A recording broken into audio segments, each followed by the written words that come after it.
13절 보면 주께서 사랑하시는 형제들아 나오죠.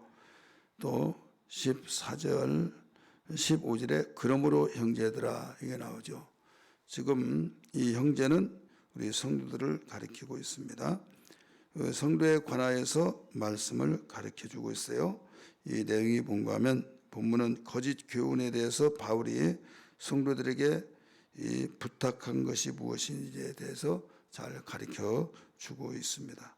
이 거짓된 가르침에 속지 말고 참되신 하나님의 말씀과 그 말씀이 가르치는 것만을 지키라 이렇게 가르치고 있죠. 15절에 이걸 전통을 지키라 나와요. 그러므로 이 말은 결론적으로 이 말이에요. 문단 단락 속에서 그 앞에 13절에는 주께서 사랑하시는 형제들아 놓고 단락 마지막 15절에 그러므로 형제들아. 이 형제들에게 성도들에게 그 결론이 뭐냐면 굳건하게 서서 말로나 우리의 편지로 가르침을 받은 전통을 지키라. 이 전통은 그냥 일반적인 전통이 아니라 진리의 전통을 말하고 있습니다. 진리의 전통. 그래서 이 친히 만났을 때 가르쳤던 내용들, 또 가지 못했을 때 편지를 써서 이 모든 가르쳤던 그 내용들, 이런 내용들을 이 가르침을 받았기 때문에 지켜야 된다. 이걸로 결론을 내리죠. 왜 그런가 하면 농사지는 농부가 잘 추수하기까지의 긴장을 풀지 않으면 안 된 것처럼 여기에 모든 내용상 보면 뭐가 득실거리고 있어요? 거짓 교사들이 득실거리고 있는 거예요. 그래서 우리 2절의 말씀에서도 가르치고 있죠. 2절 말씀 한번 볼까요?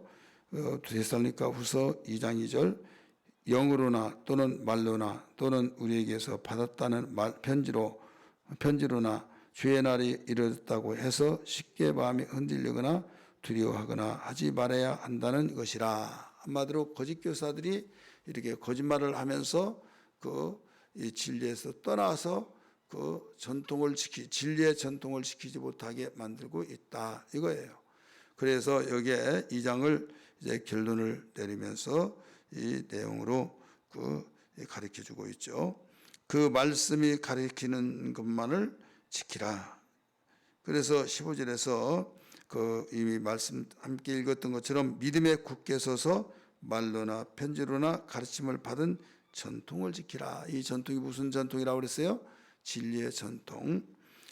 우리 구원받은 그 과정에 대해서 그러면서 설명을 하고 있어요. 구원받은 과정. 이 구원받은 과정에 대해서 확실하게 알아서 거짓된 가르침에 대해서 속지 말아라 이거예요. 그러면서 하나님께 감사한 것은 우리가 항상 너희에 관하여 감사한 것이 있다.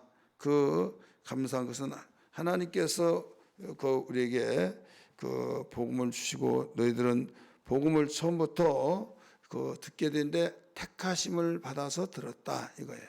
택하심을 받아서 아무나 듣는 것이 아니다. 세상에 수많은 사람이 있지만은 너희들은 듣지 않느냐. 그냥 듣는 것처럼 생각하지 말아라. 하나님의 택하심 속에서 듣게 된 것이다 이거예요. 여러분 우리는 우연히 만났다 이런 말을 할 때가 있죠. 우연히 만났어. 근데 우리가 볼 때는 가시적으로만 보니까 우연이지만은 하나님의 특별한 뜻이 있어서 만나게 하셨다. 이렇게 생각을 해야만 됩니다. 복음을 들을 수 있다고 하는 것은 뜻이 있어서. 근데 거짓되고 악한 데서는 사탄이 역사해서 이렇게 말을 할 줄 알아야만 됩니다. 왜 그런가 하면 사탄은 도둑질하고 죽이고 멸망시키려고 하는 것이기 때문에 멸망시키려고 하는 그곳에 만나게 되었다. 그러면 누구의 역사다고요? 마귀의 역사다. 사마귀의 역사다. 그리고 생명을 얻게 하고 생명을 더 풍성케 하기 위해서 오신 예수님을 우리는 믿고 정말 너무 나에게 힘이 되었다. 너무 나에게 소망이 생겼다 하면서 하나님의 은혜를 다시 한번 되새겨 볼 수 있는 기회가 되었다. 이것은 우연히 만난 걸로 생각하지 말아라. 하나님이 택하여 불러서 만나게 하셨다. 어떻게 불러요? 하나님이 아무개야 사무엘처럼 사무엘아 이렇게 부른 것만 생각해서 나는 그 음성이 안 들었는데 생각한데, 이상하게도 내가 그 볼일 보러 가는데 꼭 이 시간에 가고 싶어서 그 지금 가지 않으면 안 된다, 막 그런 마음이 생긴다 이거죠. 그래서 그렇게 생각나게 한 것도 그를 만나게 하셨구나. 여기서 그 1분만 아니면 그 몇 초만 그 지나쳐 버리더라도 만날 수 없는 과정이 생기죠. 틈이. 그런데 여기에서 그 시간에 이 교차된 시점에서 지나가고 나는 저쪽으로 지나갈 때 딱 만났다 이거죠. 만나서 그 너무 기뻐하며 그 이야기하는 과정 속에서 그 상대방은 안부 물고 그 신앙생활에서 이야기하면서 깔았던 신앙을 자기를 보고 이야기한 것처럼 이야기하는데, 너무 도전도 되고 힘이 되고 내가 이렇게 왜 그 힘이 없고 정말 무익하게 됐나, 내가 완전히 도살장에 끌려 나온 사람처럼 그 소망도 없고 결국 모든 것이 그 불평원망과 그 감사를 알지 못하고 생활했던 내 자신이 부끄러우면서 그 회개하고 새 힘을 얻었다 이거예요. 그러면 이것도 하나님이 만나게 해주셨다 이거예요. 그 택하여 주셔서 만나게 해주셨다, 불렀다, 이런 말로 우리는 보게 됩니다. 그래서 복음을 전한 자들을 만나게 된 건 하나님이 택하여 불러 만나게 된 걸 믿기 바랍니다. 그러므로 여기에 그 13절 다시 봅니다. 주께서 사랑하는 형제들아, 우리가 항상 너희에 관하여 마땅히 하나님께 감사할 것은 하나님이 처음부터 너희를 뭐라고 했어요? 택하사, 바로 구원받는 과정이 택하사 성령의 거룩하게 하신과, 성령이 거룩하게 하셔서 진리 가운데 인도하잖아요. 진리를 또 믿게 하잖아요. 진리를 믿어서 여기 구원을 받게 하지 않습니까? 아무리 진리를 전해주더라도 믿지 않으면 안 되는 거예요. 아무리 믿으려고 하지만 진리의 말씀을 듣지 못하면 또 믿을 수가 없는 거예요. 그래서 이 성령의 거룩하게 하심은 진리를 들을 때 믿어지게 그럼 하시는 거죠. 그래서 중생했다, 거듭났다. 우리 디도서 3장 5절에 보면 그런 내용들이 나오죠. 3장 5절 보면 거기에서도 중생함과 성령의 씻음이란 말이 나와요. 그래서 더러웠던 걸 다 씻어내버리고 여기에서 이 거룩하게 만들죠. 그래서 여기에 성령으로 거룩하게 하신과, 성령은 진리이기 때문에 절대로 진리는 거짓이 없어요. 그래서 여기에 성령의 역사가 없는 진리는 없다. 진리가 있는 곳에서는 성령의 역사가 있다 이거예요. 그렇기 때문에 진리는 있는데 내가 거룩함이 없다. 그러면 진리를 바로 가려버리는 것이 있는데 그게 뭐냐? 죄다 이거죠. 그 육신의 생각이에요. 육신의 생각은 죄요, 죄의 삭은 사망이요. 그래서 우리는 그 죄라고 하면 윤리와 도덕적인 것만 죄요 이렇게 생각하는 육신의 생각 자체가 다 죄다 이거죠. 그렇기 때문에 이 육신의 생각으로 인하여서 결국 그것이 누적되다가 나중에 병이 생겨서 합병증이 생기면 우리 목숨을 위협하듯이 우리에게도 육신의 생각이 나를 침입해 들어올 때 그 육신의 생각으로 인하여서 우리가 탈탈 털어버리고, 이 털어버린 건 뭐예요? 회개하는 거죠. 그 침입하지 못하고 자리를 뿌리를 내리지 못하게 하는 거, 이럴 때 우리는 그 자리에 풀이 없듯이 깨끗해진 것을 가리키고 있어요. 그래서 성령의 거룩하게 하심과 진리를 믿음으로 구원을 받게 하심이라. 여러분, 예수님이 나는 생명의 빛이다 이렇게 말했잖아요. 이게 햇빛은 계속 내리쬐입니다. 내리쬐는데 오늘 해가 안 나 이런 사람들이 있죠. 해가 안 납니까? 해는 나요. 해는 계속 비춰지고 있어요. 그런데 막 비가 소낙비가 쏟아질 것 같은 그때는 뭐가 중간에서 가로막았어요?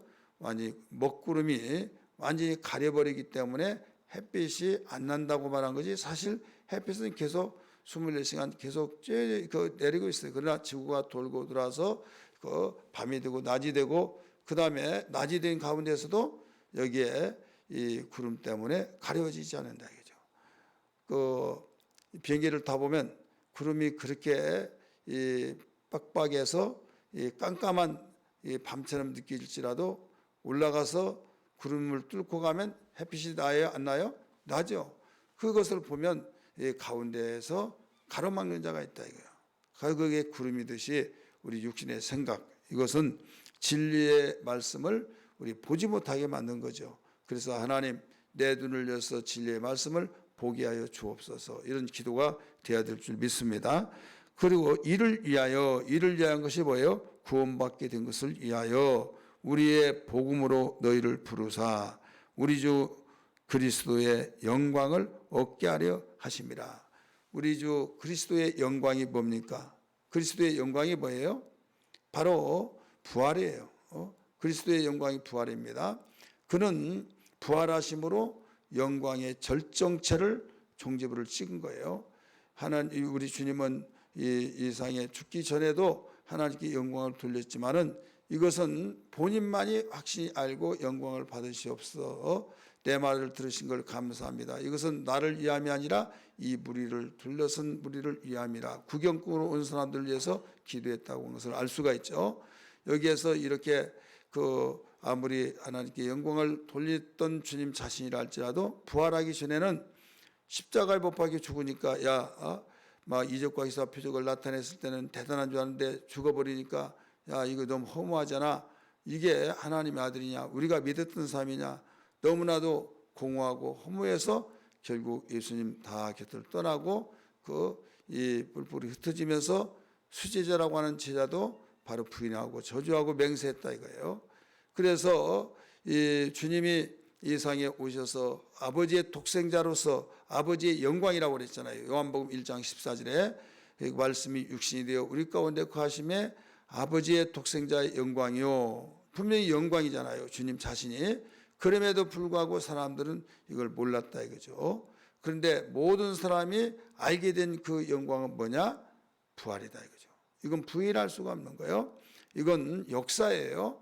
이 부활은 죄가 없는 자만이 여기에서 그 영광으로 나타난, 모든 죄인들은 다 죽잖아요. 나사로도 살았는데 이 나사로는 살았을지라도 나중에 죽었죠. 그래서 신유에 불과한 거지 부활로 볼 수가 없는 겁니다. 그러므로 여기에서 예수를 믿는 자들은 여기에 그 그리스도의 부활을 이렇게 보게 한다, 이렇게 가르쳐 주죠. 얻게 하려 하심이라. 여기서 예수님의 부활의 영광을 얻게 하려 하심이라. 우리 주 예수 그리스도의 영광을 얻게 하려 하심이라. 그러니까 예수님의 영광을 우리도 얻게 하신다. 그게 뭐예요? 부활의 영광. 근데 부활의 영광을 우리 순서적으로 볼 때는 고통이 있었고 고난 속에서 죽음이 있었고 죽음 다음에 그 부활이 있듯이 우리 예수 믿는 사람의 모든 삶이 그렇습니다. 처음부터 영광이 있는 거 아니에요. 내적 영광, 예수님이 말씀이 육신이 된 순간에 영광이에요. 그건 하나님의 영광을 받으시고 있어요. 그럼에도 불구하고 예수님은 모든 세상 사람으로부터 질타를 당하죠. 난도질을 당하죠. 강도를 놓아 죽으라도 예수를 십자가에 못 박으라고 하고, 또 네가 하나님의 아들이냐, 귀신이 들어서 그렇다, 막 별별 말을 다 하잖아요.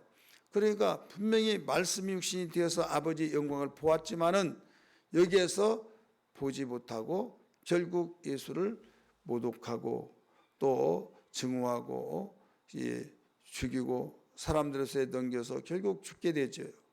그 뒤에 있었으나 부활이 나타난 것처럼 우리 예수 믿는 사람도 예수 믿고 구원받아 하나님의 자녀니까 얼마나 영광스러워요. 진짜 영광스러워서 그게 감사와 감격이 되어지고 고백이 되어지지만은 예수 믿는 것 때문에 집안에서 내노란 사람이 되고 또 이웃 사람 속에서 예수 믿는 빈정거리고 또 믿지 않는 집안에서 혼자 믿으면 더군다나 더 그렇죠.